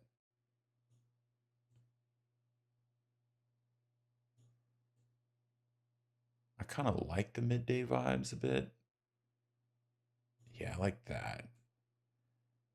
You can raise it up a little bit. And again, you can always adjust the light depending on what you want. The next thing is the height fog. Now, the fog is in the background. You can kind of see it. And if I adjust it, you'll see it more or less. I actually want 0.03. And then if you scroll down, you're going to see volumetric fog. I'm going to click that on, and it's going to add a really nice volumetric touch to our fog as a whole. And you can change the scattering distribution if you want. The lower it is, the looking at the camera, you'll have kind of side streaks, and the higher it will kind of flare to the camera. So it's really just the angle in which the scattering will take place. In my case, I'm going to go probably 0.3. And then we can go to the top and reduce the fog so it's not so in your face. And then I can bring you up or down depending on what you want. I think this works. I think that works. Okay, cool. Actually, can I adjust it to the other side? Again, you can play around with this all you want. All right. Now, our next piece is I want to add in something to the background to kind of give it a little more life. And that is going to be mountains. Okay, so first things first, do Control Space to open up the content browser. Right click and go to New Folder. Where's New Folder? Right here. And name it Mountains. Now, I actually already created one for my end. And then once you're in here, you can go over to Import. Now, down in the description below, I will have a link to mountains as well as an HDRI that I will be using to kind of finish off the scene. So just make sure to download that, unzip it, and then when you're back here, just click Import, and then make sure you click on the FBX and just click Open. Now, there's nothing to really do here. All you do is just go to the very bottom, click Import. It'll bring in a material, which we will not be using, and then it'll also bring in a static mesh. All right, now once gotta get out of this view. I'm going to now click on the camera and pin it just so I can see it. And then I'll do Control Space and bring in the mountains and drag them down and a little further back on my scene. Now that the mountains are in, the next thing you can do is, if you want, you can delete this or keep it. I'm just going to delete it real quick since it doesn't really do anything in our scene. And I'm going to bring in our auto material. Now, I already have an auto material that I have created, and if you would like, you can go and buy it. It is very easy to use. In our case, it is called Mr. Landscape. I have it in the auto material. If you click on this, click on the material, and click on the add button, it'll be added to it, and you'll have mountains right out the gate, easy to use. However, I did promise that this is going to be a completely free tutorial, and there is another auto material that is free for you to use. So if you'd like to support me and use my auto material, please go in and check it out. I have a few features kind of expanding a little bit on the auto material that we are going to download that is free. So if you'd like to use it, go for it. I plan on making a tutorial about it soon. But if you want to use something that's free, I will also have that as well. Now, for my auto material, when you download it, you will be getting a project file. And all you need to do is go into that project file, find Mr. Landscape folder, and migrate that over to your project and adjust it from there. Now, just opening it up real quick, so anyone who actually uses my auto material knows exactly what I did. I have the ground, I turned off the grass, and I kept the rocks. And then I just adjusted the snow over here so it can be more of an increased slope angle and shows a little more realistically on the mesh. Now, if you would like to use any of these settings, these are all here for you to kind of play around with and adjust. So kind of just leaving it up on screen, pause, and adjust your settings so it can be the exact same, and you will have the same look and feel that I do on my mountains. Now, For the free version, if you want, you can go over to Window, Fab. Then we can type in MW Auto. And you are going to see the, where is it? Landscape material free right here. You can download this. And once you download it, I actually already downloaded it. Just so I can show you real quick. Once you download it, this is what you're going to see. It'll be the MW Landscape Auto Material. For you and purposes of this tutorial, all you need to do is go into Materials, Landscape, and then just use the mountain range example, drag that, put it on your static mesh, and you should be getting some pretty good results. If you want to adjust any of those results, same as mine, you can just double click on it, and the static mesh will have a bunch of different variables that you can play around with to key in the look and feel that you're going for. So that is how we brought in mountains into our scene and added our kind of background material. Now, the next thing we're going to want to do is bring in an HDRI that can give us a much more moody look, because the more I went around kind of playing around with our scene, the more I felt like a moodier look would be a little more appropriate over kind of like this sunny approach. So with that, I'm going to go over to Window. Actually, sorry, I'm going to go to Edit, to Plugins, and I'm going to type in HDRI. And as you can see, HDR Backdrop, I'm going to turn that on and then click Restart Now. Okay, so now we are back in our scene with the HDRI plugin enabled. And then the only other thing I did is I actually got rid of all of our lighting. So if I close this up, you'll see I have a cinematics folder, an objects folder, but I don't have an environment folder anymore. I deleted every single piece of lighting that was in our scene, which now means that the only thing that is lit up is anything that had an emissive material, which happens to be our water.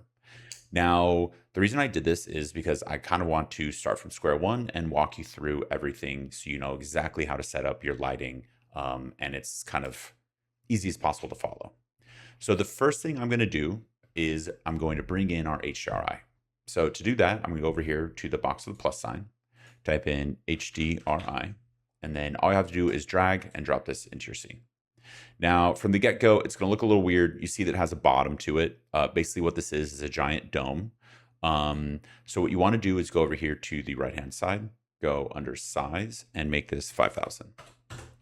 Now it's encompassing our entire scene. If I turn around and forward, it's kind of everywhere. The next thing is you can change the intensity over to 100.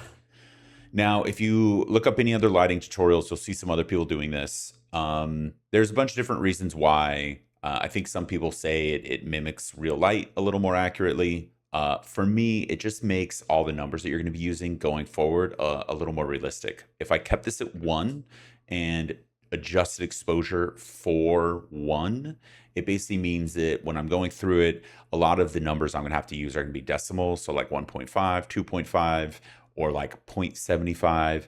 And I think it just gets a little more tedious than just being able to type in whole numbers. So that is my reasoning. If you look up other lighting tutorials, they'll have a lot more scientific reasoning sometimes. But I just find it to be a little easier to use the numbers if you kind of jump the intensity up.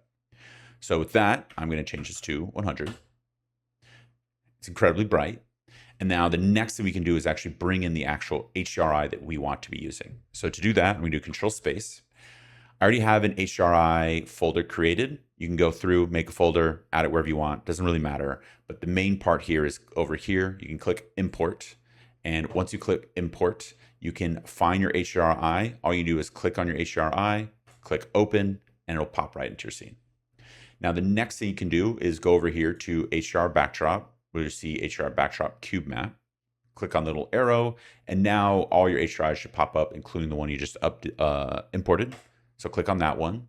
That is now adjusted. And now the next thing you need to do, it's kind of hard to explain, but basically there's parameters that need other parameters. And in this case, to use fog and other things, you need something to fill in for the missing sunlight, because you're not going to be using sunlight from Unreal Engine. So to do that, you need to go over here, click Sunlight. You'll see SLS source type, and under that cube map, click on this and drag, specific cube map, sorry.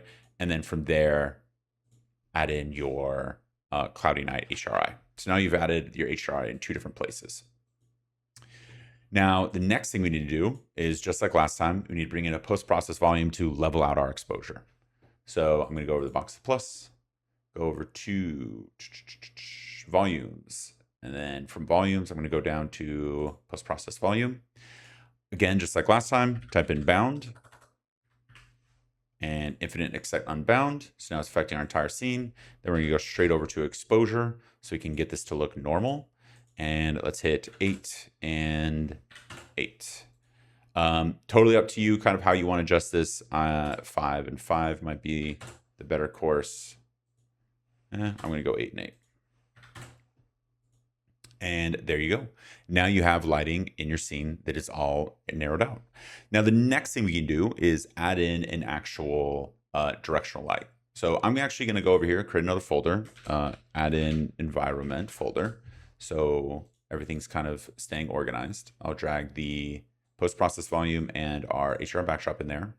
And then I'm going to go up to window, go over to environment light mixer, and add in a directional light, a sky atmosphere, volumetric cloud, and height fog. Now everything I'm going to drag into our environment scene, including our directional light, and then close it down. Now the next thing I'm going to do is go over to the directional light, undo the exposure part, and I'm just going to max this to like 100. So now we have a nice bright light source in our scene. Now I'm going to adjust it around so it can look a little closer in. And then I'm going to delete the sky atmosphere, which is really using its own atmosphere to overpower the atmosphere that we've already added in. Now I'm going to get a better shot, which I think is about this one right here. And then I can go into directional light. I can click the light color, click the eyedropper, and then I'm going to drag it over our clouds just to see if we can get any good color that's more indicative of the world we're working with. Hit that one. And then again, you can go back in and maybe make this 200, 250, 300, 400. That's looking much better. And then I can also go over to the height fog. I can increase or decrease the fog. Then I can also turn on volumetrics as well. And I can adjust the volumetrics. So now we're getting some nice fog in our scene as well. Now, the last thing is there's two different types of light. There's hard light and soft light. In this case, we're using hard light and the sky is soft light. Now, what that means is if you look over here at the shadows, you can see a very firm line here with the rocks. That is automatically going to tip anyone off who kind of knows what they're looking at, that this is some bad lighting, because the sky above is a giant softbox, which means all the light coming through should also be soft. But we have hard light coming through. So to adjust that, we can go into the directional light. We can scroll to the top and we can change the source angle to as high as possible. We can change the source soft angle to as high as possible. And then we can also change the indirect lighting intensity. We can maybe reduce that, never mind. And then we can change the volumetric scale a little more. Now, let's see if I can get, this is still really trying to be hard light. Diffuse scale.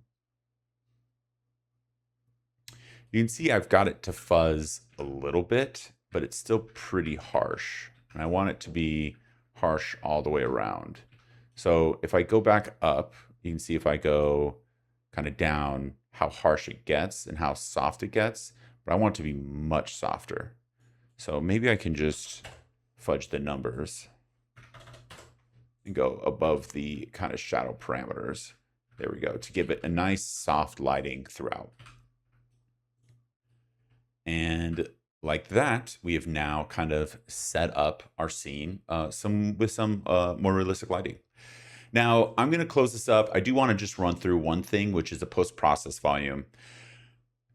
This volume, very simply put, is incredibly powerful and is really your color grader more than anything else. So you can add a bunch of different things throughout this volume. You can do kind of like Gaussian splats, not Gaussian splats, but you can change the bloom on your lenses.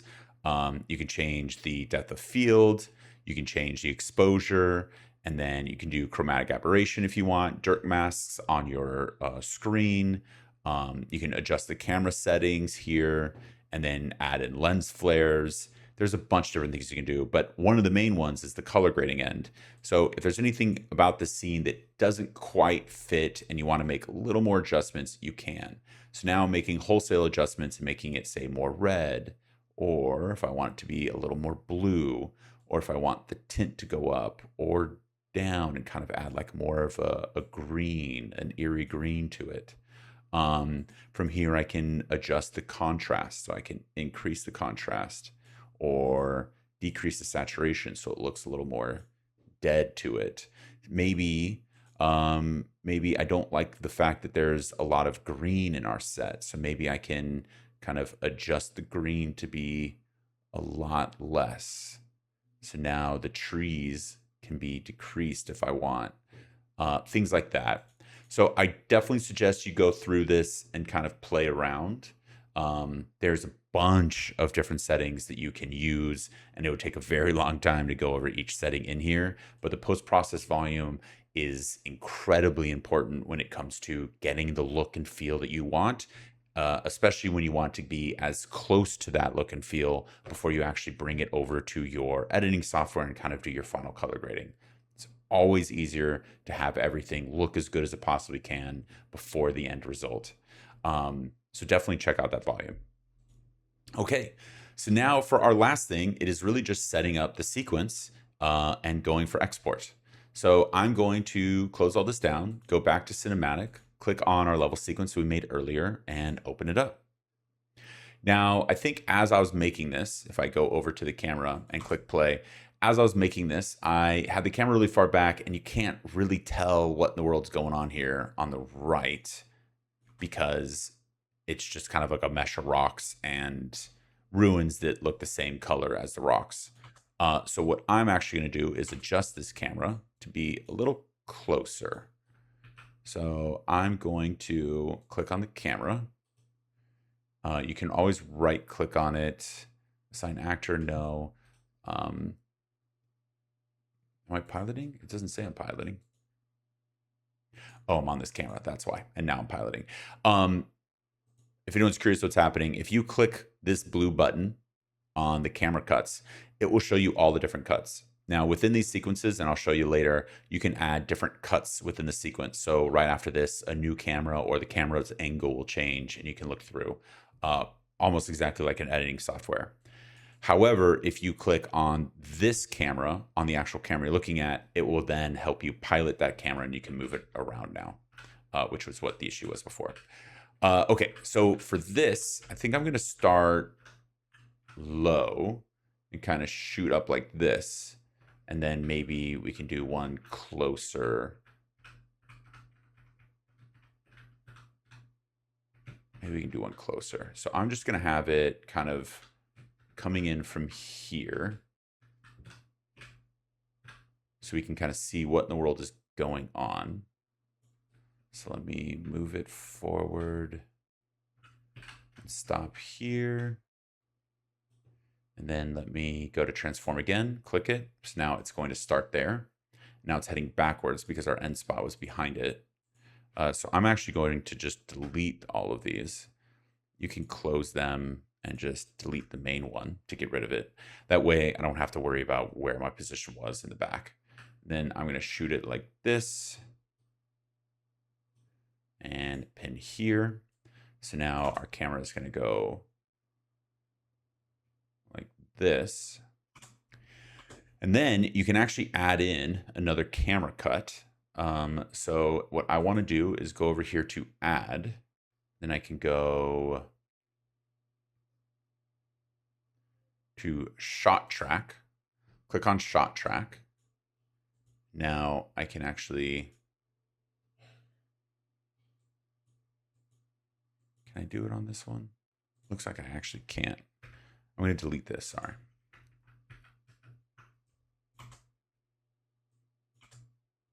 Perfect. So now what we can do is I'm going to close all this. I'm going to hit cinematic. I'm going to go over here to the box with the plus, or sorry, the clapperboard. And I'm going to add another one called level sequence with shots. Actually, we don't need to do that. I can just make it a shot track. I'm going to go to add level sequence. I'll name this ls underscore shot track. And let's go to content. It's fine there. I'm going to drag this up, and then I'm going to go, now that I'm inside the shot track, I'm going to go over here to add, and then I'm going to name this, or add in a shot track. Now the shot track is really interesting because it is really what is going to allow you to compile all your shots onto one track. So before we kind of jump into that piece, we need to make one more shot. So to do that, I'm going to just, again, go up to clapperboard, add a level sequence. I'll call this ls underscore main underscore shot 2. My naming could be a little better, but it's what we got. Drag that up into cinematic. For this one, I'll go to add. We can add in the camera back in. So second it's done glitching on me a little bit, we go to add actor to camera track, add actor. What is going on here? I don't need it to be like what it had before though.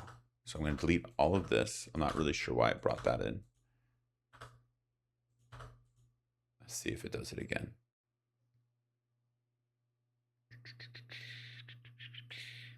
Yeah, it keeps adding it in. Interesting. Okay, well, I'm just gonna, oh, I want this in here. Okay, cool. So for this one, oh, it's adding it in there because that's where it was before. So that makes perfect sense. So ignore me. Everything came in perfectly fine. All you actually need to do is, again, adjust your camera. So I'm going to bring my camera up here.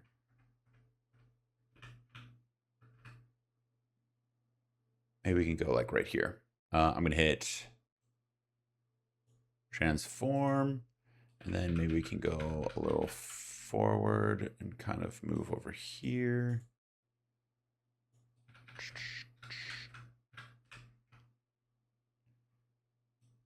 I'm not sure how that's going to look, but now it's just panning across to the other ruin. It doesn't need to be perfect, but that is the second shot. So now if I go over to the shot track and open that up, I can go over here to the plus sign and add in both our shots. And then I can move this shot to the other shot. I can go down to this bottom right to add in more frames. And then now if I just click play, it's going to shoot up and then it's going to cut to the other scene. And that is how you layer shots in a row. So now that we've done that part, the next part is really just making this shot look better because objectively it looks pretty damn bad. So what we can do is we can add in some more keys so it looks normal. I can also make sure it stays even. So the first thing there, we have two keys. They're both pink, or circles, I mean. What that means is there's a Bezier on it. If you don't know what a Bezier means, that means it's going to start slow, go fast, and then slow down again. Bezier curve just means it's that kind of windy curve. So what I want to do is right click and make it linear. So now it's just going to stay the same speed throughout. And then I also want to add some frames here. So it's going a little slower, a little more cinematically. So we can elongate.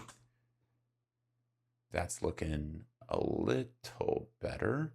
And now the next thing we can do is we can add in some camera shake so it looks realistic. So I can do control space, right click, go over here to blueprint and then blueprint class.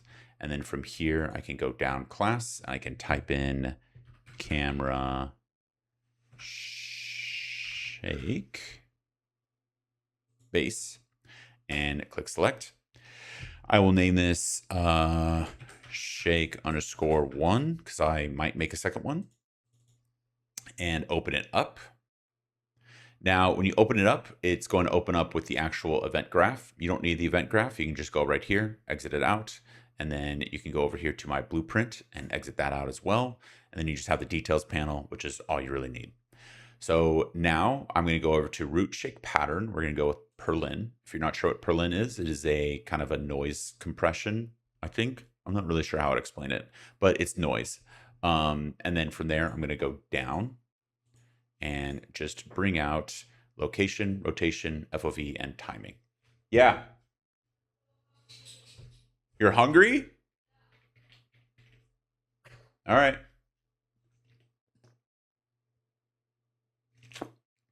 Let me finish this. So location is what is going to adjust the X, Y, and Z values. So the camera will kind of like shake up, shake down, shake left, shake right. And the rotation will shake it by the pitch, yaw, and roll. So what you want to do here is the first thing is the location amplification. I'm going to just make this 0.75. Frequency is how often it's going to happen. We can name this 0.75 as well. 0.75. And then I'm just going to name the 0.75 and 0.75 here as well. And then the last bit is duration. Right now it's set to 1. If you bring it in, it's only going to last 1 second. It's annoying. It's more for video games, but when it comes to actual cinematics, you want it to last infinitely and then play around with it based off your needs. And to do that, you just put it at 0. Save. Actually, you can compile, save, close. And then when you go over here to the camera component, you can click a plus sign, go over to camera shake, and right there, conveniently, you'll see shake 1. Click on that, it'll come into your scene. It is this yellow bar right here. You can drag it across. And now, I want to make sure it's actually hitting my entire scene. Now I can scroll back, click play, and my camera is now shaking. And you can play around with the shots or the camera shake however you want to make it feel nice and realistic. I actually might duplicate this shake because I actually like that shake, but I want to be on the other shot.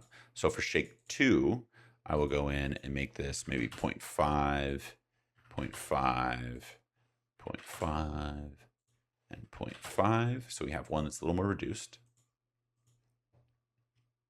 Go over to camera shake, plus sign, switch it over to 2. Oh, wait, did I not do it correctly? What happened?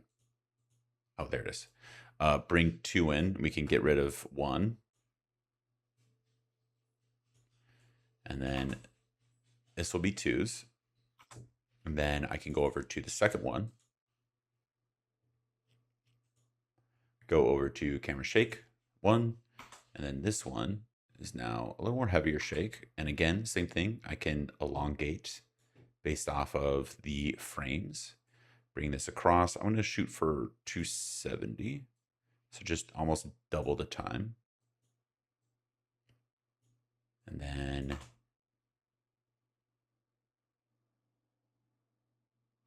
now it's looking pretty clean.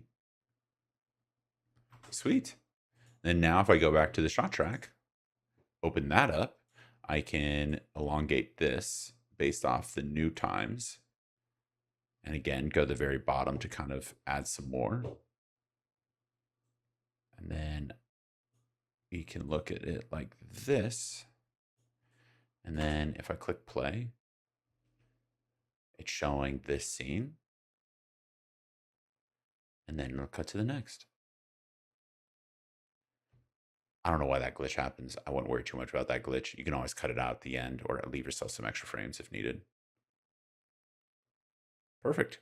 So that is how you create a sequence. And then you just keep doing that same thing and compiling it until it becomes some long, giant sequence. Perfect. So now that that is done, the last thing really to teach you is the render. So to render your scene, you can go into your shot track, just like I am right now. Click right here. Actually, we need to enable one more plugin. I don't know why Unreal Engine does not have this plugin enabled off the bat. There is a way to kind of have this enabled off the bat, but it's kind of also its own annoying endeavor. But in this case, we can hit edit, go down to plugins, and it's called Movie Render Queue. So just type in Movie Render Queue, click on Movie Render Queue, and restart your project. Okay, so here we are back in. I'm going to go back to the shot track, open level sequence, open to the clapperboard, and now this is going to pop up, which is our movie render queue. With this, you can click on the unsave config. I'm actually keep JPEG. If you watch some other tutorials, they'll tell you to get rid of it. I like JPEG because it's easily read on your computer, and I can go in without having to download anything extra and just continually check where the render's at or how the render's looking. But with that, I'm going to hit settings. You can hit anti-aliasing, and then you can go to .exr. And the last one is game overrides. Game overrides, I'm going to keep as is. .exr, I will keep also as is. And then anti-aliasing, you can adjust this however you want. I'm going to do 2 on spatial and then 22 on temporal, and then override anti-aliasing. And now just double checking. Quality, anti-aliasing, if you don't want any motion blur. Okay. So anti-aliasing does 2 different things. It's basically taking a bunch of stuff and compiling it. If you want no motion blur, what you'd want is to increase your spatial sample count. So this can actually stay 1. If you want motion blur, then you increase your temporal sample count. So say you have a static image where there's no motion blur, I would crank up spatial to as high as you want. The higher, harder on your system, but also the better the render. And then if you want something that has movement, say something like a moving scene, like what we just created, you want your temporal space sample count to be higher, and then your spatial to be at 1. So it really just depends on what type of scene you're exporting. Static scenes, spatial, moving scenes, temporal. And then, yeah, game override stays as is. And with output, you'd go to output directory, put it wherever you want the output to occur. Choose your output resolution, where it comes in. I think HD is just fine, and then click accept. And then after that, you'll shoot into your render. And you just click render remote, or sorry, you click render local. And then after that, you just click render local. Now, before I finish up, I do want to note that the scene for me is a little harsh. We have a few things like displacement could be a little better. We could add in some more foliage here and there. We could make sure that the ruins stand out, or that there are more ruins, or that there's kind of like ground assets like this that stand out a little more. There's definitely a lot of changes that I can go through and fix up. And that is usually what I do at the end at this moment before I actually do the final render. Now, a lot of Unreal Engine, a lot of creating is going to be iterative, where you just constantly go in, tweak and change and export and see what it looks like, things like that. I personally, you can follow whatever workflow fits you best. I like going to about 80% there, which is what we have right now, and then getting all my scenes set so I know exactly how they look, and then going in and fixing everything up to make it look as nice as possible. So the render and everything that is going to be rendered is looking really clean. So with that, I'm going to go through and be adjusting. I'll just keep this sped up. If you're curious about any final adjustments I make, feel free to just kind of like pause and play and watch like the time lapse as I go through. But I'm going to go through now and kind of make final adjustments throughout my entire scene before I send out my export. All righty, guys. Thank you so much for watching. I hope you guys learned a ton.